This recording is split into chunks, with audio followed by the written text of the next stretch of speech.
Hello, and welcome to another episode of Cooking with Corona. Although, as you'll know, if you've been watching up to this point, we're not actually cooking with Corona, we are in fact cooking whilst we're in Tier 2 of lockdown. That is, of course, unless you're suffering from COVID-19 while you're doing this, in which case I suppose you are in fact cooking with Corona in both respects to the connotations that appear within that sentence. Now, I'm a little nervous at the moment. This is not the first time I've been doing two dishes at the same time, but it's the first time in a while that I have. I've got a roast potato recipe that I'm going to do alongside this, and I've also got the lovely hot toddy recipe. I think I'm going to have another little bit of it in case anything goes wrong. Oh. This is a kind of hybridised recipe. There's actually a kind of funny story to this. I was out at the greengrocers because we have a market day on a Tuesday, and today is Tuesday, though it's sharply by the time this is up. And I saw these out of the corner of my eye, and I wasn't really looking properly. I said, those mandarin oranges? Of course, they're not, they're Persimmons. And so I bought them for fun more than anything else, and then I thought, well, I have tasted these fruits before. I wonder if you can cook them. Lo and behold, you can. I need to thank Miss Frey for the Persimmon recipe, for the sauce. It'll be Persimmon sauce that I'm doing it with, but I'm going to have a little bit of rum in there as well, and lime, and that I get from Delia Smith, and you can't go wrong with good old Delia, except when you can. Here's the pork joint then, or gammon joint in this case, a knuckle. Neither of the recipes that I'm loosely basing this on call for that. One's a joint, the other is belly of pork, I think, I forget, but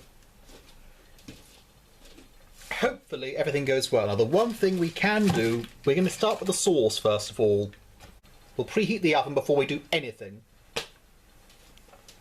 up to around 200 degrees. Both recipes call for making the sauce first of all, so we'll set that aside. Here are the Persimmons. One recipe I'm doing calls for 3, these are only 2, whatever. Chop them up. They're chopped up then. Tasty. Next, combining this with Delia Smith's recipe, I've got well, she calls for an orange. I have here 2 clementines, and I'll put those in. Scrape off a little of the orange, or clementine, or whatever the heck I just said this was.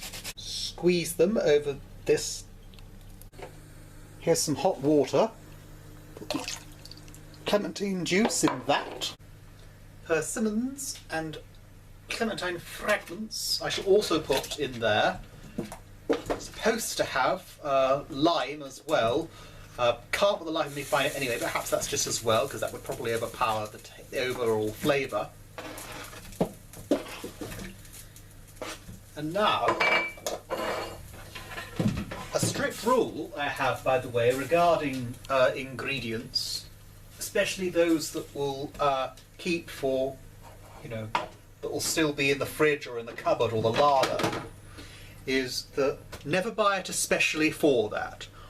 Always plan 2 recipes in a row, or have 2 recipes in your mind where you'll use them again, because otherwise it's a waste of money buying them. You may recall that I used rum in the hot toddy recipe. I shall also be using it in this as well. So, measure out 75 millilitres or 3 fluid ounces of this lovely rum. Set aside, actually, because I don't want to dilute it too much. Now, Miss Smith's recipe next calls for 75 grams or 3 ounces of raisins, but I used up all the raisins I had with the Christmas mincemeat that I made. So what I've got here is really similar quantity of pitted dates. I shall cut those up and put those in as well to the little Persimmon concoction. In we go with these halved dates then, like this. Now, I was just going to use this golden fine sugar, but it does call for soft brown sugar, and what I've got here is some lovely molasses, in keeping with the overall almost West Indian theme with the rum and the lime originally as well. In that goes then. In the rum goes then. Ooh, lovely smell it has as well. It's really coming out. Brings out all the other scents as well. Now you won't have seen this because I had the thing switched off at that point, but I did in fact put a tiny amount of chili flakes in there, because that's what one of the two recipes did call for.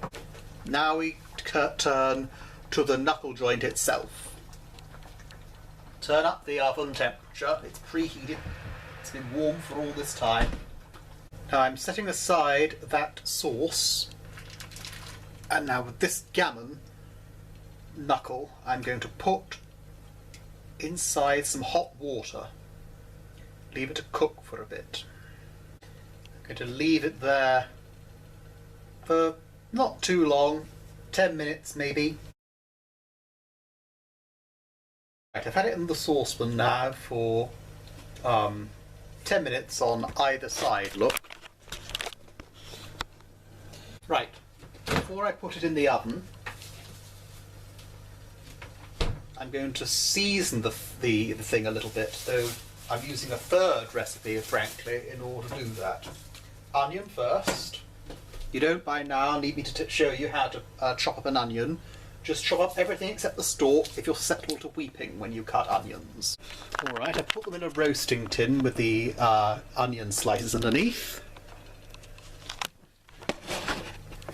Now, I get my trusty pepper and turmeric, and I'm going to put that over the top of it. Rub it in very nicely. Can't find any allspice, I'll try mixed spice instead, see what happens just for a laugh. 3 bay leaves. Nice bit of nutmeg, grate that over. Now I'm going to take some of the fruits that I'm making the sauce with, the solids, like so.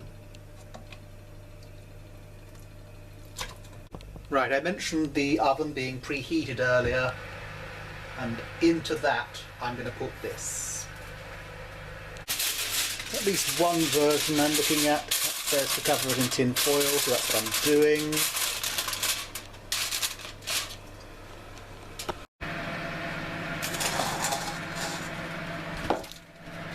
In it goes then.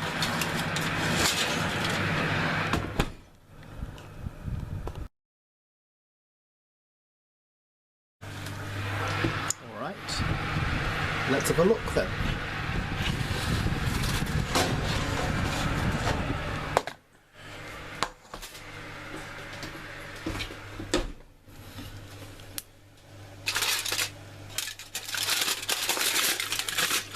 Lovely.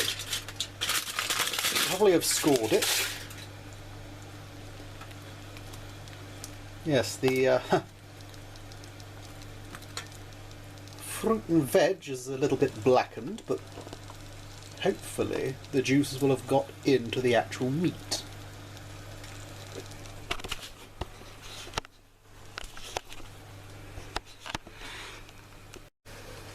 Very well. Let us carve. Here we are then.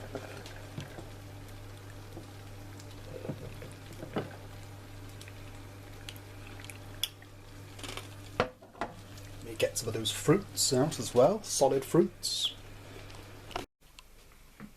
Very nice to settle down. Already feels festive at the moment. And I'm not a very festive person at all. Okay, here's a rather squashed date. That's good cooked.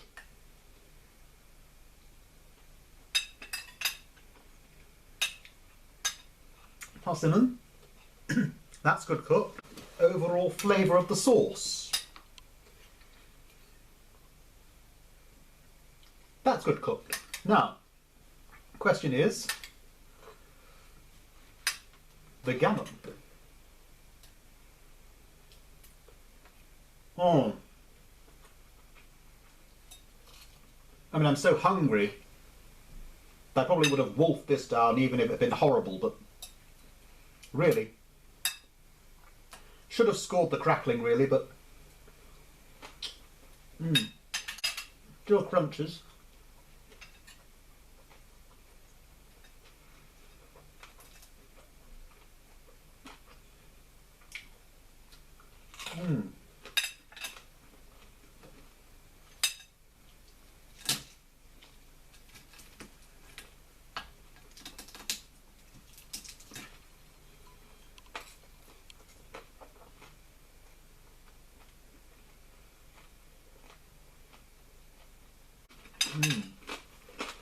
Lovely crackling. No. So there we have it. Rum and persimmon sauce on gammon.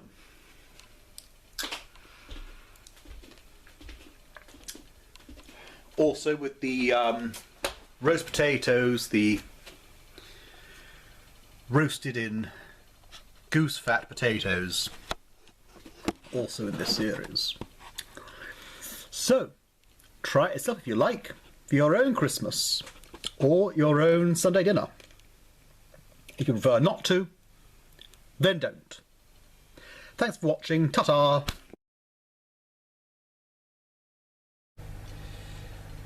Now, Smith's recipe calls for 75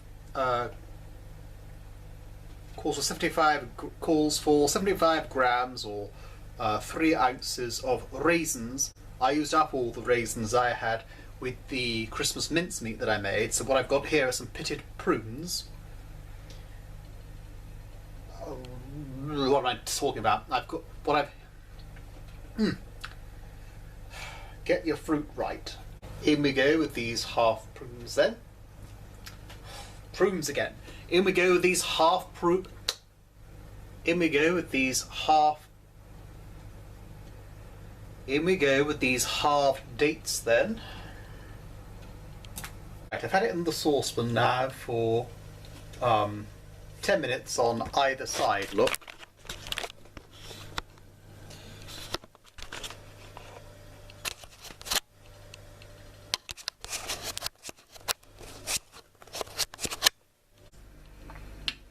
Now,